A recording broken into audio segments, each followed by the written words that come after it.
I was sitting quietly at the table next to my 7-year-old grandson at my son's second wedding. Suddenly, the boy grabbed my hand tightly and whispered, "Grandma, I want to leave right now." I asked him, "What's wrong?" He trembled and replied, "Grandma, you didn't look under the table, did you?" I slowly lowered my gaze and froze. I took my grandson's hand and we got up in silence.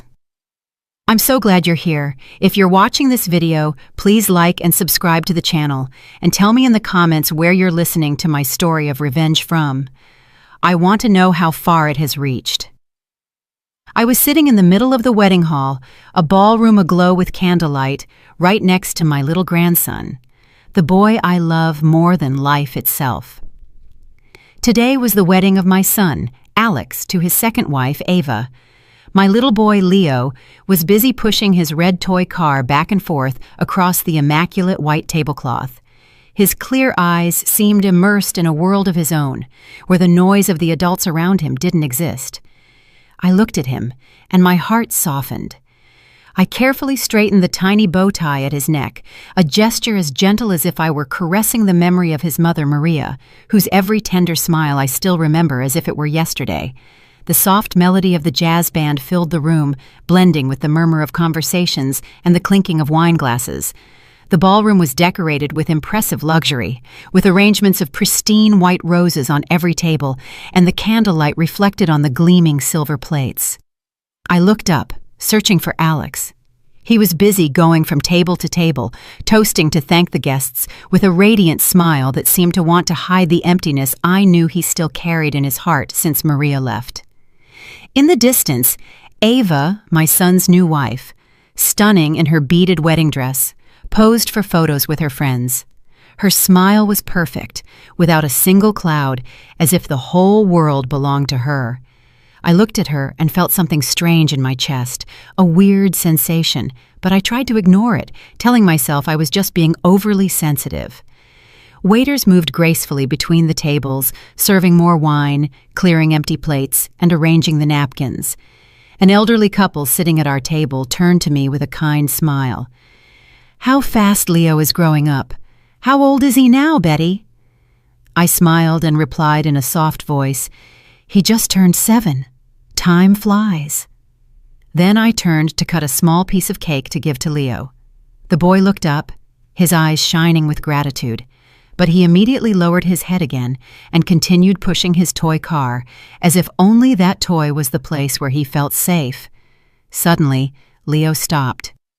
His little hands stopped pushing the car, and his round eyes looked at me with a seriousness that was not normal for him. I was a little startled. A bad feeling ran through my body. He grabbed my hand tightly. His little fingers were ice cold. In an urgent voice, he whispered, "Grandma, I want to leave right now." His voice trembled, as if he were holding back a fear he couldn't explain. My heart raced. I leaned over him and put a hand on his shoulder. "What's wrong, my boy? Tell me what it is." Leo shuddered, pressing his lips together, and then he whispered so softly that I had to lean my ear closer to hear him. "Grandma, you didn't look under the table, did you?" His words were like a cold knife that went through my chest. A terrible anguish began to grow inside me, making it hard to breathe. I tried to stay calm and stroked his hair, but his gaze, the panicked look of a boy of just 7, prevented me from ignoring it. "It's okay, my love. Let your grandma look," I said, trying to make my voice sound calm to soothe him, although I felt my own heart was pounding. Carefully, I lifted the edge of the white tablecloth and looked into the dark space under the table, where the wooden legs of the chairs and Leo's little shoes were swinging. And then I saw it, a small piece of paper, folded in 4, lying there, right next to Leo's chair. It was so small that it was almost lost in the darkness, but its presence chilled my blood. Leo huddled against me, his little hand gripping my arm as if seeking refuge. I felt his agitated breathing. Every tremor seemed to tell me that something was very wrong. I crouched down completely, and with a trembling hand, I picked up the paper. The people around us were still laughing and toasting, but at that instant, my entire world shrank until it was just me, Leo, and that damned paper in my hand. I unfolded it. The dim candlelight on the table was enough to read the scribbled words, "Table 8, add shrimp to the child's serving." A few words, but they were like a direct punch to my heart. I felt the blood turn to ice in my veins and the air get stuck in my chest. Leo is severely allergic to shrimp, something my whole family knows perfectly well. A single piece of shrimp would be enough to put his life in danger. Who could have written this? Who could be so cruel? Right on my son's wedding day. I squeezed Leo's hand, feeling his little fingers tremble in mine.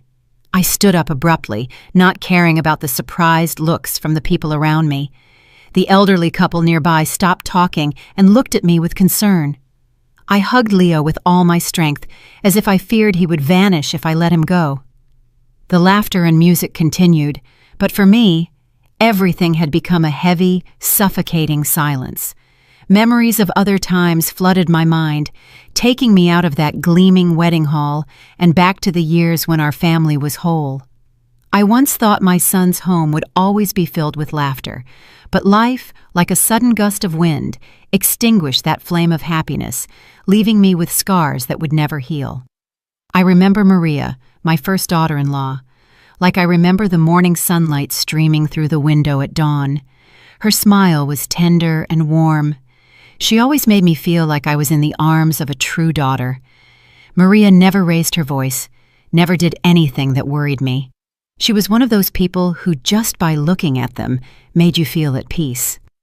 I still remember those very windy afternoons in the suburbs of Phoenix when I would arrive at Alex and Maria's little house. The laughter of Leo, who had just started to walk, echoed in the backyard as he chased a colorful rubber ball. Maria would be on the porch with a basket of freshly picked vegetables, smiling as she watched her son. "Mom, Betty, try the chili I made. See what you think," she would often say to me, her voice full of pride as she placed the warm bowl in front of me. I would sit there, eating and talking with her about simple things, while Leo crawled on the floor clinging to an old toy car. But the most beautiful, and also the most painful memory, is the night Leo became very sick. He had a very high fever. His little body burned, and his eyes could barely open, with no strength left even to cry. Maria held him, while tears rolled silently down her cheeks. "Mom, Betty, I'm so scared," she whispered, her voice trembling. I sat next to her, taking turns to place damp cloths on his forehead, trying to calm her. "Don't worry, honey. The boy is strong. He's going to be okay." But inside, the worry weighed on me like a stone. I stayed up with Maria until dawn, when the first rays of sun appeared, and Leo's fever finally broke, and he fell asleep in his mother's arms. Maria turned to me, her eyes red, but with a faint smile. "Thank you, Mom. Without you, I don't know what I would have done at that moment." I just took her hand and squeezed it tightly, as if I wanted to tell her that I would always be there for her and for Leo. I thought that this little family would be happy forever, like a song that never ends. But then, one fateful afternoon, everything fell apart. The phone rang while I was washing dishes in the kitchen. The cold voice of a police officer came through the line. "Mrs. Williams, we regret to inform you that there has been an accident." I don't remember how I finished hearing the sentence. I just know that my hands were shaking so much that I dropped a plate on the floor and it shattered. Maria was gone in an instant when a truck that lost control hit her car on the highway outside the city. I stood there, paralyzed, feeling the world crumble in front of me. Maria's funeral was on a day of torrential rain. The drops fell nonstop, as if the sky was also crying for her. Leo, who was only 4 years old then, was in my arms, confused, looking at everyone with his innocent eyes, not understanding what was happening. "Grandma, where is my mommy?" he asked in his little voice. I hugged him tightly, swallowing my tears, and whispered, "Your mommy is in a very beautiful place, my love." But inside I felt shattered. Alex, my son, collapsed in front of the coffin, his shoulders shaking, and he couldn't say a word. I knew he was trying to be strong, but his gaze was empty, as if a part of his soul had gone with Maria. After that tragedy, Alex changed completely. He buried himself in work. He would leave home very early and wouldn't return until Leo was already asleep. I understood that he was running away, trying to fill that immense void in his heart with endless days of work. But Leo, my poor boy, suffered the most. He started talking less. His gaze was often sad, as if he was waiting for a miracle that would bring his mother back. I became his only support. I took him to school every morning and sat by his bed every night to rock him. "Grandma, tell me a story about my mommy," he would often ask me, and I would tell them to him in a choked voice, talking about the times Maria sang to him to sleep, how she cut his fruit into little pieces to make him his favorite dessert. Each story was an attempt to keep Maria's image alive in Leo's mind and in my heart. Lucy, my adopted daughter, also became an essential part of those days. With her warm heart and skilled hands, she would come to the house often, bringing coloring books or cookies she had baked herself. Lucy loved Leo as if he were her own little brother. She would carry him, teach him to read, or sit for hours with him at the table to help him with his clumsy drawings. "Look, Leo, your house turned out prettier than mine," she would say, laughing in her voice as clear as a bell.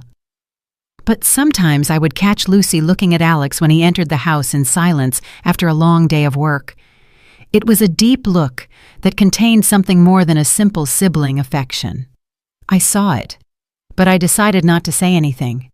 Maybe I was afraid that if I brought up the subject, I would break the fragile stability of what was left of our family. Alex's house slowly became devoid of laughter, but thanks to Lucy and Leo, the family flame remained lit, even if it was weakly. I did everything possible to keep that flame from going out, but in the depths of my heart, I knew that both Alex and I lived with wounds that had never healed. Every time I saw Leo sleeping, I saw Maria's features on his little face, and my heart would ache again. The memory of that afternoon is still as clear in my mind as if time had not passed. I was sitting in my small living room, listening to the sparrows singing in the yard, with a heart full of mixed feelings. It was the first time my son Alex was bringing Ava home to introduce her. I tried to open my heart. I tried to see this young woman through the eyes of a mother who wants her son to find happiness again after so much pain. But deep down, I couldn't shake a feeling of unease, like a cold wind that made me shiver. That afternoon, Alex arrived later than usual. I was in the kitchen preparing the tacos that Leo loves so much when I heard the door open. Alex came in with a strange glow on his face. His eyes lit up as they were in his youth, when he used to talk about Maria with a passion he couldn't hide. "Mom," he said in a choked voice, leaning against the doorframe, "I want you to meet someone." I stopped what I was doing and looked at him, feeling a bit of nervousness. "Someone special?" I asked, trying to keep my voice calm. Alex smiled, a smile I hadn't seen in a long time. "Yes, you're going to like her very much," he said, full of confidence. I nodded. I wiped my hands on my apron, trying to hide the worry that was starting to grow in me. After Maria, I wasn't sure anyone could fill the void she left, not only for Alex, but also for Leo and for me. That night, Ava appeared. She entered my house in an elegant light blue dress, her hair perfectly styled in waves that framed her face, and her lips painted a soft red that curved into a smile. That smile, I must admit, was charming, as if she had rehearsed it to please anyone. "It's a pleasure to meet you, Mrs. Williams," she said, in a sweet voice, bowing her head slightly. I returned her smile, invited her in, and served her a cup of hot, aromatic coffee. "Your house is so cozy," Ava said, as her eyes scanned the family photos hanging on the wall, where there was one of Maria hugging a very tiny Leo. I nodded and thanked her, but her eyes lingered on that photo longer than I would have liked, and I wasn't sure if I liked that. Dinner went on in an atmosphere that I tried to make as friendly as possible. I placed the dishes I had prepared all afternoon on the table: tacos wrapped in corn tortillas, a plate of enchiladas with red sauce, and a fresh salad with mango, Leo's favorite dish. Alex sat next to Ava, his eyes never leaving her. His happiness was visible in every gesture. "Mom, Ava works in marketing at my company. She's very good at what she does," he said, his voice full of pride. Ava smiled. She served me an enchilada with a delicate but calculated movement. "Mrs. Williams, this is delicious. You have to teach me how to make it," she said, giving me a friendly look. I smiled and responded politely, but a small part of me remained uneasy. There was something about the way she spoke, the way she laughed, that made me feel like I was watching a very well-staged play. Leo, my grandson, was sitting at the head of the table, strangely quiet. He, who normally wouldn't stop talking about school, that night just picked at his food without lifting his head once. I noticed that he was avoiding Ava's gaze, as if he was trying to hide in a safe corner. Ava leaned over, took a chocolate bar from her purse, and placed it in front of Leo with a radiant smile. "This is for you. It's very good, Leo," she said in a voice as sweet as if she were trying to win him over. But Leo remained still, his little hands gripping his silverware, and then he simply turned his face away without touching the chocolate. I saw a flash of fear in his eyes and felt as if my heart would shrink. Alex frowned, about to scold his son. "Leo, what's wrong with you? Ava is giving you some candy." I quickly intervened. "It's nothing. He's probably a little tired. Leave him be, son." Alex sighed, but didn't say anything else, and turned to serve Ava more wine, as if he wanted to lighten the mood. Lucy, my adopted daughter, was also at dinner. She sat across from me, eating in silence, but I noticed how her gaze darkened when Ava took Alex's hand under the table. Lucy has always been a very sensitive girl, and I know she loves Alex like a brother, but sometimes I wonder if that feeling isn't deeper. When Ava took Alex's hand, Lucy's hand stopped over her glass, and I saw her fingers tighten a little. She didn't say anything. She just lowered her head and continued eating. But that silence was heavier than any words. I wanted to ask her. I wanted to understand what was making her sad, but I knew it wasn't the right time. After dinner, Ava insisted on washing the dishes, even though I refused several times. "Mrs. Williams, let me. You rest," she said with overflowing enthusiasm. I reluctantly agreed and watched her go into the kitchen, roll up her sleeves, and hum a cheerful tune while she cleaned. I must admit that she did everything impeccably. The dishes were neatly stacked, and the sink was sparkling.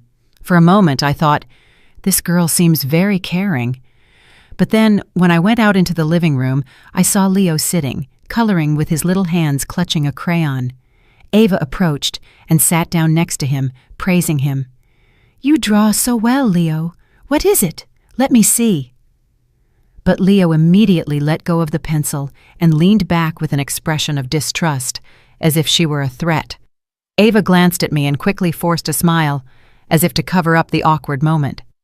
"What a shy boy," she said in the same sweet voice. But I saw something strange flash in her eyes. Alex, meanwhile, didn't seem to notice anything out of the ordinary. He was busy serving more wine, telling funny anecdotes from work, and laughing loudly every time Ava told a joke. The introduction ended with my son completely satisfied, seeing Ava off at the door, with his eyes fixed on her, as if there was no one else in the world. I stood there, watching them walk away with a strange feeling in my heart, as if something wasn't quite right. Time passed, and Ava gradually became a part of our lives. One weekend morning, with the bright California sun flooding the living room through the windows, I was knitting a scarf when Ava appeared, smiling from ear to ear. "Mrs. Williams, I want to take Leo to the park today. Is that okay?" she asked, her voice full of enthusiasm. I looked at Leo, who was on the floor, playing with his wooden blocks, his face expressionless. "Of course, I'm sure he'd love it," I replied, forcing a smile. Even though I felt a little doubt inside, Alex had gone to work, and I thought maybe a little fresh air would do Leo good. Ava took Leo's hand and led him toward the door while I watched them go with a strange heaviness in my heart. When they returned, Ava came in with a triumphant smile. "He had so much fun. He wouldn't stop going down the slide, and he even asked for another ice cream," she recounted, her voice full of excitement. But when I looked at Leo, I saw that his shirt was dirty, with some dried dirt stains on the blue fabric that I had ironed myself that morning. He was silent with his toy car in his hand, without saying a word about his outing. "Did you have fun, my boy?" I asked, crouching down to stroke his hair. He just nodded slightly, looking away. I wanted to ask him more, to know why he was so quiet, but Ava intervened with her always sweet voice. "I already told you, Mrs. Williams, he loved it." I nodded, but inside me, a small piece of the puzzle of doubt began to form. On another occasion, while Alex was at work, Ava showed up unannounced. I was in the kitchen preparing chili for lunch when I heard her talking to Leo in the living room. At first her voice was soft, but suddenly I heard a harsh phrase. "Stay still, Leo. Don't make a mess. You're a big boy now, but you still act like a baby."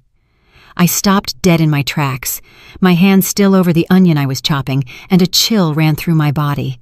I came out of the kitchen, and instantly Ava changed her tone, becoming as sweet as if nothing had happened. "Our Leo is so clever. Look at the tall tower he built," she said, pointing to the wooden blocks the boy was playing with a radiant smile. But Leo just pressed his lips together and looked at me as if asking for help. I tried to smile and said, "Yes, he's very skilled." But inside, the unease was starting to grow like a small thorn digging into my heart. I tried to calm myself. Surely she's not used to children. Anyone is a bit clumsy at first. Leo's 7th birthday is a memory I will never forget. Lucy, my adopted daughter, spent all morning baking a chocolate cake, Leo's favorite. When she arrived with the cake and placed it on the table with its candles lit, Leo shouted with joy. His eyes lit up for the first time in months. "Aunt Lucy, this is my favorite cake," he exclaimed, running to hug her. She smiled, stroked his hair, and told him tenderly, "I made it for you, my love. Eat a lot." I watched them with a warm heart, feeling that the family flame was rekindled. Ava was also there, but she only clapped in a forced way, standing in a corner with a weary smile. Her only gift for Leo was an indifferent pat on the shoulder and a "happy birthday, champ." I saw how Leo shrank a little, avoiding her gaze, and my heart ached again. I wanted to say something, but I stayed quiet, telling myself not to get too involved. Another time, Alex took Ava and Leo to the grocery store. I stayed home, but when they returned, I heard Ava complaining in an irritated tone. "Leo dropped a whole bag of candy at the checkout, and I had to pay for it. What a clumsy boy." Alex frowned and turned to scold his son. "Leo, you're a big boy now. You have to be more careful." I saw Leo lower his head with his hands intertwined, and his eyes sought mine as if asking for help. I quickly approached and put a hand on his shoulder. "Don't worry, my boy. It was just some candy." But inside, I couldn't stop wondering why Ava got so angry so easily with a child. Why couldn't she be as gentle as Maria had been? One afternoon, when I went to pick up Leo from school, his teacher took me aside and said in a low but concerned voice, "Mrs. Williams, lately, Leo has been talking less and seems very withdrawn. Is something happening at home?" I froze, but I tried to downplay it. "I'm sure it's just the changes, Mrs. Davis. Don't worry." But on the way home, Leo tugged on my blouse and said in a trembling voice, "Grandma, I don't want to go home with Miss Ava." I stopped and knelt down to look into his clear eyes, my heart feeling squeezed. "Why do you say that, my love?" "Miss Ava loves you," I said, but as soon as I said it, I knew I was wrong. Leo shook his head, with firm determination in his gaze. "No, Grandma, she doesn't love me." I stroked his hair, trying to calm him, but inside, I couldn't deny that the boy was telling the truth. Lucy, who was nearby, had heard everything. She turned away in silence, but I saw how her shoulders moved slightly, as if she were holding back a sigh. All those loose pieces, all those little signs, I had seen them, but I had chosen to ignore them. And so the day of my son's wedding arrived. That afternoon, the golden sun of Florida streamed through the large windows, bathing the ballroom in a radiant light, as if wanting to celebrate my son's happy day. I was sitting at table number 8 next to my grandson Leo and Lucy, my adopted daughter. Leo was playing with his red toy car, whispering a soft vroom vroom. I looked at him, and my heart filled with tenderness. Lucy, in a simple beige dress, was sitting on the other side, leaning over from time to say something in Leo's ear, with a smile as sweet as the morning sun. "Eat another little piece of bread, my boy," she said, breaking off a small piece for him. I smiled at the sight, feeling a little comfort in my heart. Although our family had gone through so much pain, the presence of Lucy and Leo was always the fire that warmed my soul. Alex, my son, dressed in an elegant navy blue suit, was walking between the tables, toasting with relatives. His face was overflowing with happiness. His radiant smile seemed to want to erase the dark years that followed Maria's death. I looked at him, feeling a mix of pride and sadness. I wanted to believe that he had found a new happiness, that Ava, the dazzling bride in her beaded wedding dress, would give him a new home. But every time my gaze met Ava's, who was laughing loudly in front of the cameras, never letting go of her wine glass, I felt a small thorn digging into my heart. Her smile was too perfect, like a carefully placed mask. The soft melody of the jazz band played, blending with the lively conversations of the guests. The waiters moved discreetly, serving appetizers, crispy crackers, an aromatic cheese dip, and plates of fresh shrimp elegantly decorated. I noticed that Leo only took a cracker and then carefully pushed the shrimp plate away. I frowned and asked him in a low voice, "Don't you like this, my love?" The boy shook his head, looking away as if he were hiding something. I wanted to ask him more, but a close relative interrupted, saying cheerfully, "And Leo is behaving well, Betty? Look how big he's gotten." I smiled and replied, "He's a smart little man now." But inside, I couldn't help but worry. Leo had never refused food in such a strange way. In the distance, I saw Ava's gaze turn to our table. The smile on her lips seemed to tighten for a second, just enough for no one to notice, before she turned to continue toasting with another guest. I tried to dismiss my uneasiness, telling myself I was overthinking, but then everything changed in an instant. Leo, who was still playing with his toy car, pushed it too hard, and the toy rolled onto the floor. The boy quickly crouched down to pick it up, but I saw him freeze, his eyes wide, fixed on something under the table. I leaned over to ask him what was wrong, when Leo pulled out a small piece of paper, folded in 4, with trembling hands and a pale face. He immediately clung to my hand and whispered urgently, "Grandma, let's go, please. Let's go now." My heart started pounding, as if it wanted to jump out of my chest. "What's wrong, my boy?" I asked, trying to stay calm, but Leo's panicked look prevented me from doing so. Trembling, he repeated that question that chilled my blood. "You didn't look under the table, did you?" His words were like a cold knife that paralyzed me. I crouched down, lifted the white tablecloth, and my eyes scanned the dark space under the table. The little paper was lying next to his chair, a harmless object but full of menace. I picked it up with trembling hands, feeling the world shrink around me, leaving only Leo, me, and that damned paper. I unfolded it. The candlelight was enough to read the scribbled words, "Table 8, add shrimp to the child's serving." A few words, but they were like an electric shock that ran through my entire body. I subconsciously crumpled the paper in my hand. The music, the laughter, everything around me seemed to sink into an abyss from which I couldn't escape.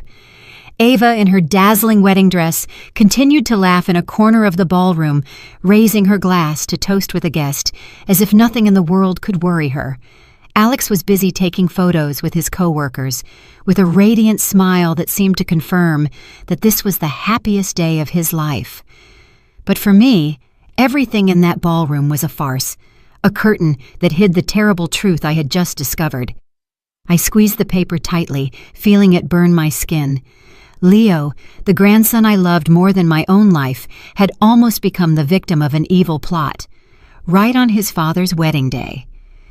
I turned to Lucy, my adopted daughter, who was sitting next to Leo.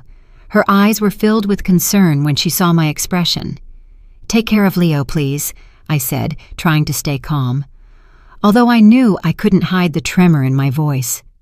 Lucy nodded, pulling Leo closer to her and hugging him tightly like a protective shield. "Where are you going?" she asked me in a low voice, but full of anguish. I just shook my head without answering because I didn't even know what I was going to do next. I quickly went out into the hallway, my legs heavy, as if they were carrying lead, but with my heart pounding, urging me to act. Near the bar, I saw a group of waiters chatting. Their laughter sounded like a painful contrast to the storm that was raging inside me. I recognized David, the young man who had brought the food to our table several times. He had a kind face and a friendly smile, but at that moment, I couldn't think about that.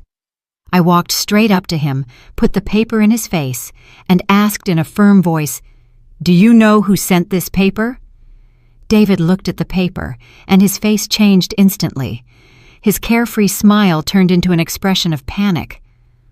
"My God, this is my paper," he stammered, his hands trembling as if he wanted to snatch it from me. "A woman gave it to me, and I accidentally dropped it when I was carrying the tray." His words were like a ray of light in the midst of confusion, but they also agitated me even more. "Who gave it to you?" I insisted, almost shouting, completely losing my composure. David took a step back, confused. "I don't know her name, ma'am. She just told me to give it to the chef. The paper didn't say who sent it." Rage exploded inside me like a burning fire. "All the more reason," I said, getting closer, my voice trembling with anger and fear. "You know my grandson is severely allergic to shrimp. A single piece could kill him." David turned pale, his eyes wide with horror, and shook his head frantically. "Ma'am, I really didn't know. I just followed the note. I had no idea about anything." His voice broke, as if he too was trapped in this nightmare. The other waiters began to whisper among themselves, looking at each other with curiosity and concern. I squeezed the paper in my hand, feeling it burn my skin. I wanted to scream. I wanted to break everything. But I knew I couldn't let my emotions get the better of me. Leo was waiting for me, and I had to protect him. From inside the ballroom, the MC's voice cheerfully announced that they should get ready for the main course.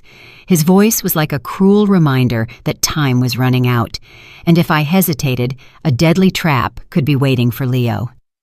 I took a deep breath, trying to control the trembling in my body. I knew I couldn't stay silent. If I didn't act right now, I would never forgive myself. I returned to the ballroom with the paper still in my hand, as irrefutable proof of a sinister plan. The ballroom was still flooded with candlelight, and the music of the jazz band mixed with the laughter of the guests. The waiters silently served the main courses, and the aroma of roasted meat and gravy filled the air. But for me, everything was a farce. I looked at Leo, huddled next to Lucy, his clear eyes, full of fear, fixed on me, as if I were his only refuge in the middle of the storm. I took Leo's little hand, feeling his trembling fingers in my palm, and then, as if driven by an invisible force, I stood up abruptly. My voice resonated clearly and firmly above the music and conversations. "One moment, please. Before we begin to eat, I have something to clarify." The whole ballroom fell silent, as if time had stopped. All eyes were on table 8, where I was standing with Leo by my side, and Lucy sitting with a spark of determination in her eyes. The clinking of glasses ceased, the murmurs died down, and I could only hear the pounding of my heart in my chest. I held up the paper. The words scribbled on it were an undeniable accusation. "Who wrote this paper, asking for shrimp to be added to the food of the child at table 8? I asked, my voice trembling with indignation, but forcing it to be clear and sharp. Whispers began to be heard, like small waves in a calm lake. Some guests looked at each other, shaking their heads, with looks of curiosity and confusion. I felt Leo's gaze fixed on me, as if he were begging me to do something to protect him. Alex ran from another table with a smile on his face that quickly turned to concern when he saw my expression. "Mom, what's going on?" he asked, completely bewildered. I didn't answer him immediately. I just put the paper on the table and pushed it towards him. "Read it yourself," I said in a harsh voice, although inside I was a mess. Alex took the paper. His eyes scanned the words, and I saw his face turn pale and his hands tremble slightly. "What does this mean?" he asked, stunned, looking at me and then at Leo, as if searching for a logical explanation. Ava, in her dazzling wedding dress, approached, frowning with a perfectly feigned surprise. "What is all this? Some kind of bad joke?" she said in a soft voice, but I noticed a flash of panic in her eyes. I looked at her directly in the eyes, my heart gripped by anger and fear. "My grandson is allergic to shrimp," I said, my voice trembling with indignation. "This is not a joke. This is an attempt at murder." My words fell like thunder, plunging the ballroom into a deathly silence. Some guests' mouths dropped open in astonishment, while others began to whisper, their eyes moving from me to Ava. Ava let out a forced laugh, a mask to maintain her composure. "Excuse me, Mrs. Williams, but there's no name on the paper. Are you going to believe a story that a child who found it made up?" she said with a mocking tone, trying to make me look like a paranoid old woman. Some guests began to comment doubtfully. "Maybe it's a misunderstanding. Who would do something like that at a wedding?" The blood boiled in my veins. Ava's audacity left me almost speechless. I wanted to scream. I wanted to tear off that wedding dress to reveal the truth. But I knew I had to remain calm, for Leo, for my family. Suddenly, Lucy stood up, hugging Leo tightly, her eyes reddened and fixed on Ava. "That's enough, Ava." Her voice sounded cold but full of pain, as if she couldn't contain herself any longer. Lucy stepped forward and slapped her, a smack that echoed throughout the ballroom. The dry, resounding sound broke the silence and the falsehood. Everyone froze, including me. Ava put a hand to her cheek, her eyes wide with shock, and then turned to Alex, sobbing. "You see? She's crazy with jealousy, and that's why she's attacking me. What have I done to deserve this?" Lucy didn't back down, her fists clenched and her voice broken with rage. "The only wicked person here is you. You wanted to harm an innocent child at your own wedding." Her words were like a knife that cut through the heavy air of the ballroom. The looks of doubt began to center on Ava, and I saw her freeze, her false smile fading. Alex was motionless. His gaze went from me to Lucy and Ava, as if he were trapped between two worlds. "Lucy, calm down," he said in a trembling voice, but I knew he was no longer sure who to believe. The murmurs of the guests grew like a tide that carried all eyes toward me, toward Ava, and toward Leo, my little grandson who was trembling in Lucy's arms. Ava tried to maintain her false calm, but I saw her hands shake when she spoke. "This is a slander. I'm sure someone put that paper there to ruin our wedding." Her voice was sharp, but I noticed the panic in her eyes, as if her perfect mask was starting to crack. I couldn't stand her audacity anymore. The anger inside me exploded like a fire that consumed all my patience. I hit the table hard, making the glasses shake. "That's enough!" I shouted in a voice so cold that it silenced even the music of the jazz band. "David, come here." The young waiter, David, approached from a corner, his face pale with fear. His eyes darted from side to side as if he were trapped between the truth and the storm that was coming. I showed him the paper, my voice trembling but firm. "Confirm it. Is this the paper you received?" David nodded repeatedly, stammering. "Yes, ma'am, it is. A woman from the other table gave it to me, and I accidentally dropped it when I was carrying the tray."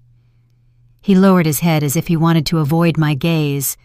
I felt my blood boil, but I forced myself to stay calm because I knew everyone in the ballroom was watching. Ava hurried to interrupt in a sharp, almost desperate voice. "You're mistaken. I don't know anything about that." But before she could respond, a weak voice full of pain was heard from behind. Gloria, Ava's younger sister, burst into tears and stood up from her chair. "It wasn't my sister Ava who gave me that paper," the young woman said, trembling as tears ran down her cheeks. "She asked me to give it to the waiter. I swear I didn't know what was inside." A murmur of astonishment ran through the ballroom. "My God, I can't believe it! How is that possible?" I looked at Gloria, and my heart softened. She was barely 18 years old. Her eyes were red and full of confusion, as if she too was trapped in this nightmare. Ava turned abruptly and yelled at her sister, her face disfigured with anger. "Shut up, Gloria! How dare you make up lies to harm your own sister?" Her voice was sharp, but I saw her lips tremble as if she were struggling to hide the truth. Gloria backed away, trembling from head to foot, and said between sobs, "I'm not lying, sister. I just did what you asked." Her words were like a dagger that went through Ava's falsehood, leaving the entire ballroom in a state of shock. A close older relative shook his head, his voice choked. "How is it possible to not even spare an innocent child?" In the midst of the chaos, Lucy stepped forward, hugging Leo tightly, and said in an icy voice, "If you keep denying it, we can ask to check the security cameras in the ballroom. Everything will be cleared up in a moment." Her words were like a stone thrown into a lake, causing waves of panic. Ava's face turned ashen. Her lips tightened, and her gaze desperately sought an escape. But there was no escape now. She didn't say another word, and that silence, for me, was the clearest confession of all. Alex froze, his hand trembling on Leo's shoulder, looking in horror at the woman he had just called his wife, Ava. His voice broke as if he were trying to cling to the hope that it was all a misunderstanding, but his gaze, moving from the paper to Leo, said it all. I saw how his heart broke, just like mine had when he discovered the plot. And Uncle stood up and shook his head, disgusted. "It's unbelievable, such wickedness on a day of celebration." His voice trembled as if he were holding back his indignation. After Lucy's challenge about the security cameras, a deadly silence took over the ballroom. Ava, the woman I once tried to accept as part of my family, stood there, her face pale and her lips pressed together, looking for one last excuse. But the truth was exposed, and she had nowhere left to run. Alex, my son, walked slowly toward her, his face tense and his eyes red, and asked her, "Ava, tell me the truth. Is it true?" His voice trembled as if he were begging for a glimmer of hope that it was all a mistake. But I knew that deep down, he also felt the painful truth. Ava took a step back, trying to force a twisted smile, but her eyes betrayed her panic. "You don't believe me?" she said in a broken voice, as if trying to cling to the last drop of Alex's trust. "It's all their plan. I didn't do anything." But her words sounded weak, like a wind about to die out before a storm. I looked at her, my heart heavy with indignation and pain. This woman I thought would bring my son happiness was now standing in front of me like a stranger, a danger I hadn't seen before. Lucy, my adopted daughter, put a hand on Alex's shoulder and said in a voice she was holding back with all her might, "Leo almost died because of this woman." Her words were as sharp as a knife. Ava yelled desperately, "Shut up! You're just a jealous intruder!" But Lucy didn't move. She was trembling with rage, but stood firm like a shield for Leo. "How dare you call me jealous?" Lucy responded in an icy voice. "Look this child in the eyes and tell me you didn't try to hurt him." Leo clung to me, his little hand squeezing mine, as if he feared being dragged into that nightmare. The guests began to stand up. The festive atmosphere had completely broken. A relative of our family, Mr. Johnson, hit the table with anger. "This is a disgrace. We can't let this go." Murmurs of support were heard like waves that grew and drowned Ava in everyone's looks of contempt. Alex, trapped between truth and love, cried out, his voice broken with pain and indignation. "Leo is my son. You tried to kill my son at our own wedding." His words were like a direct stab to Ava's heart, and I saw her burst into tears. But those tears, I knew, were not of repentance, but of being discovered. I placed the paper on the table and declared in a firm voice, "Anyone who tries to harm my grandson will never have the right to set foot in this family." My words resonated clear and unyielding, like a sentence. Ava looked up, her eyes full of fire, but I saw defeat in her gaze. She had lost not only to me, but to the truth.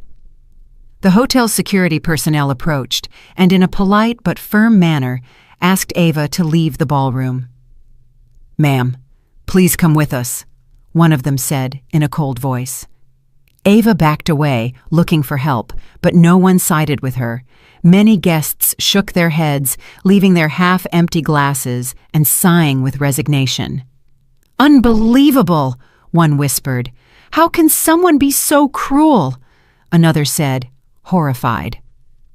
Alex stood motionless, his hands on his head, as if trying to keep his world from collapsing. Then, as if he no longer had the strength to stand, he slowly knelt in front of Leo, his voice choked. "Son, forgive me. Forgive me, my boy, for not protecting you." I saw tears run down his cheeks, and I felt my heart break in two. I helped Alex get up, squeezing his shoulders, and said in a grave but confident voice, "Luckily, we stopped it in time. This false happiness has to end here and now." I looked at Ava, who was being escorted out amidst looks of contempt, and in my heart I knew that she never was and never would be a part of this family. In the days that followed that nightmare wedding, my family was caught in a silent whirlwind where wounds still bled and unanswered questions floated in the air.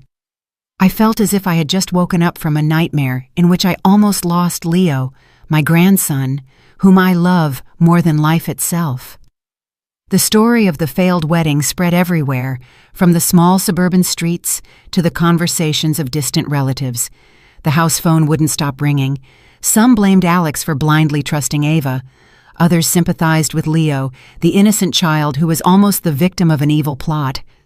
But for me, every call was just a painful reminder of what we had gone through. Alex became withdrawn after what happened. He was no longer the radiant man in the navy blue suit from the wedding day.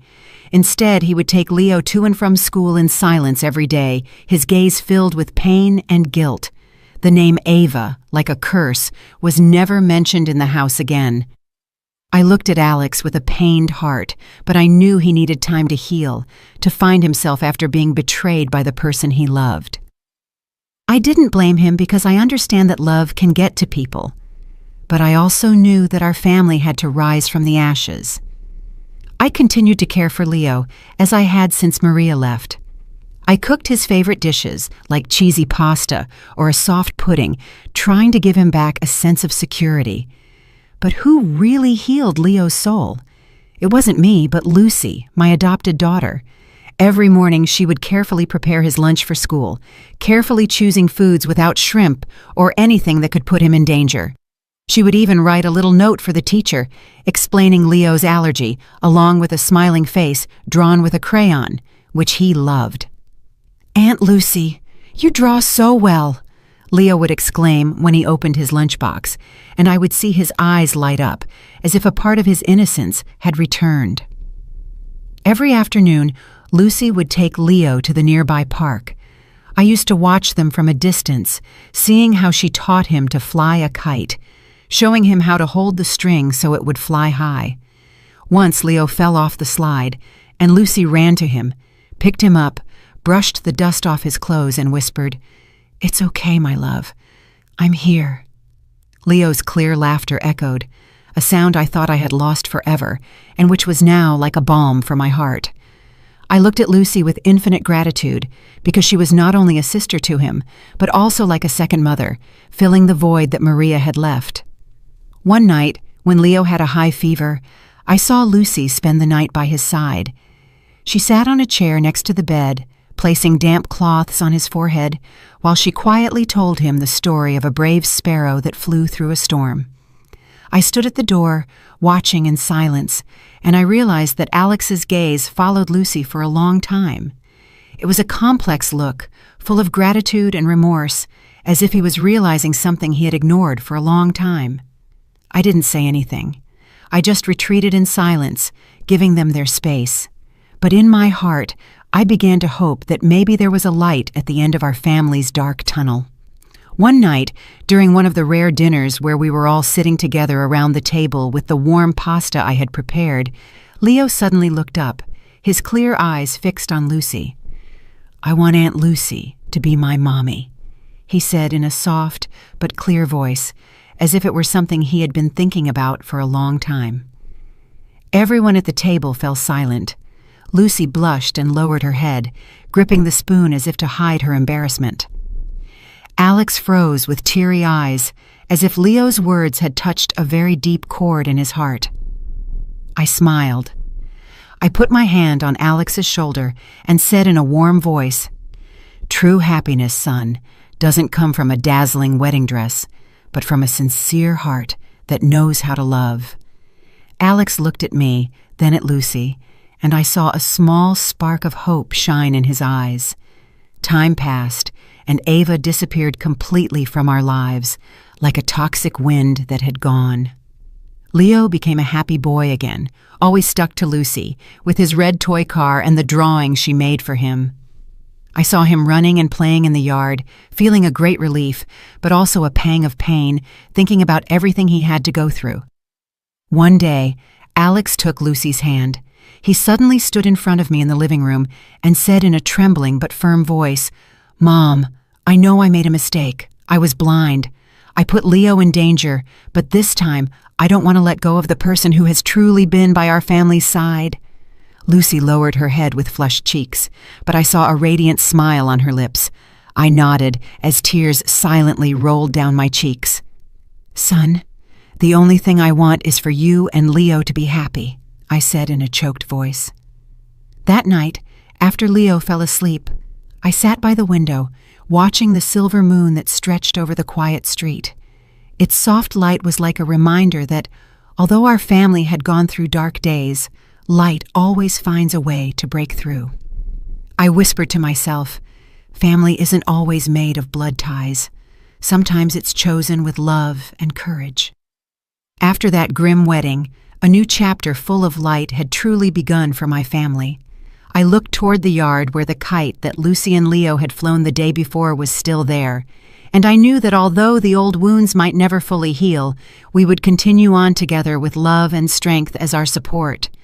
After going through all this, I understood something very important, that in life there are losses that cannot be replaced, betrayals that break the heart, but sincere love will always be the light that illuminates the way.